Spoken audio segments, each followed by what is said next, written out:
So in order to be successful at anything, we first need to identify the one thing that matters the most and then narrow our focus on it. And this is the idea behind the book called The One Thing by Gary Keller and Papasan. And in this video, I'm going to talk about 4 key takeaways from this book. So this book explores the notion that if we want to make long-term changes in our lives, we need to identify the one thing that matters to us the most and give it our full attention. Because when we do that, when we narrow our focus, that one thing becomes crystal clear. It becomes the shooting target we want to aim at. But if it becomes our focus of attention, it also means that we have to then compromise on other things that are not that important, because success takes a lot of subtraction. It requires a lot of deletion of things that do not matter to make room for things that do.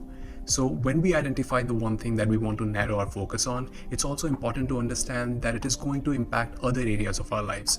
And that's okay, because we are ultimately aiming to deliver for ourselves whatever is that most important thing. Which leads me to the second takeaway, which is that everything does not matter equally. The most successful people do not do everything by themselves. They do not even do all of the things. They narrow their focus on big tasks that are super important for them, and then they give their maximum attention to those tasks. They delegate the other stuff to someone else or move them down the priority list. And sometimes they simply ignore them because they understand that they cannot do everything all the time, which then also means that we cannot multitask. Multitasking is in fact a myth. It's a myth in that when you do 2 things at once with the hope that you are achieving more in a given time, in reality you are actually achieving less, and on top of that you're making a lot of errors. So there's another great book on the same topic called Stolen Focus by Joanne Hari, which explains how context switching between different tasks overloads our cognition. It takes us out of the flow state and hampers our attention, which ultimately means that we take longer to complete the same task because our brain needs a little extra time to adjust itself back to the original context. And when we do come back to the actual task, we are likely to make a lot of errors. And this is because we are not 100% focused on it. We have also lost our flow state.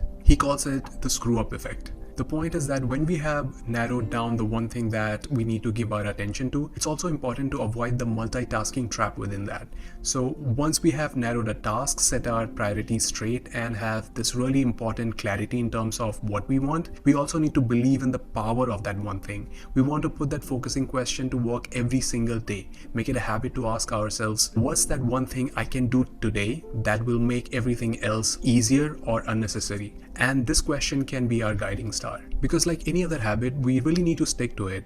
And the easiest way to do that is to surround ourselves with reminders, because life can get busy and we may forget things. So we need to be constantly reminded of our most important tasks. We need to set alarms on our phones, stick posts on mirrors, make it our screensaver, anything that helps us remember our tasks. And another thing we need to be constantly asking ourselves is that what is that one thing that's really important for us at every stage of the project? Because when we are overwhelmed by a list of priorities, we need to understand that among all those things, there's one that typically stands out, which is usually our most important thing in that moment. The other things could be important too in the grand scheme of things, but they may be important in the future. And because they are more important in the future, we do not have a lot of motivation to achieve them right now. Because the further away a reward is in the future, the less motivated we are to achieve it in the present.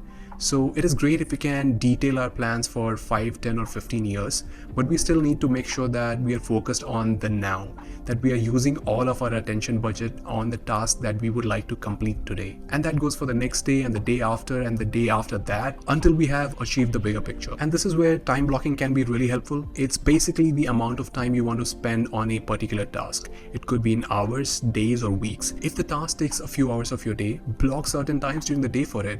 If it's going to take a few hours each day for the rest of the week, then block those few hours each day and then plan the rest of your life outside of it.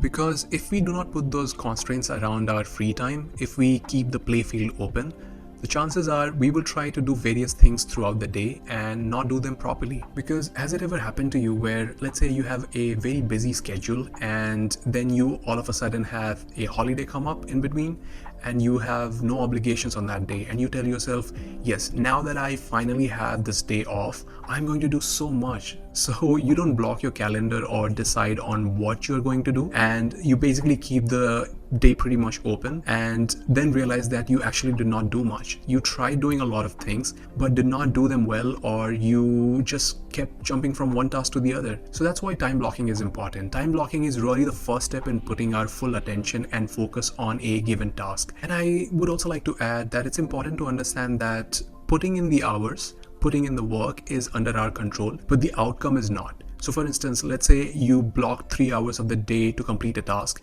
and let's say you severely underestimated the complexity of the task and did not end up completing it in 3 hours. And then let's say this happens over and over again. You make up deadlines, you block certain times during the day for it, and then not end up finishing it. How are you going to feel? I guess you will soon start doubting yourself. You may even think that you're a failure and reinforce that belief over and over again every time you fail to achieve the task. So it's important that when we block the hours to do certain tasks during the day, we measure our progress on the input and not the output. And that may look like asking ourselves, did we attempt to work on the task with full attention for 3 hours? If yes, then great. Then that's all that counts, because that's the only thing that is under your control. Whether we complete the task or not is almost a secondary outcome. Now, let's say we have clearly defined our most important one thing, and we have started focusing on it, started working on it, and yet we are not making a lot of progress. We are struggling with productivity, and every day with work is a constant struggle. So at that point, we need to ask ourselves, what is it that's stopping us from being productive? And it could look like various things. It could look like our inability to say no to multiple tasks, to different people that demand our attention at different times during the day. And it could also look like the fear of chaos, which basically is this fear that while we are focused on our big task, we are putting everything else on hold. So it's really necessary to understand that even though those other things are important, they aren't as important as the one thing that we are doing right now. Because the anxiety about the pending tasks do not have a fixed point in time or space.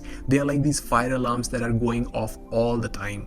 Our brains are constantly telling us that everything is important all of the time, which is obviously not true. Some things are important in the future, some things are beyond our control, and some things are not important at all. And this is where the Eisenhower matrix can be utilized to make decisions. It helps us put the important versus urgent tasks in the right contrast. So as per this framework, the tasks that are important and urgent need our most attention, and the tasks that are neither important nor urgent can take a backseat.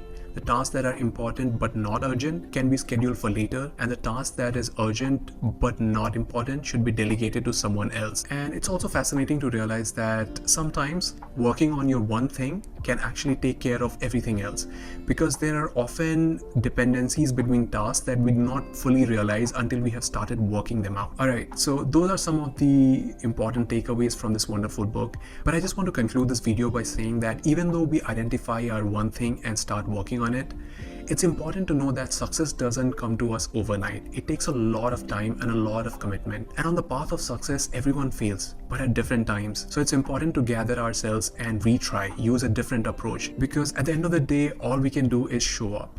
Because showing up and working towards the most important thing is the most important thing.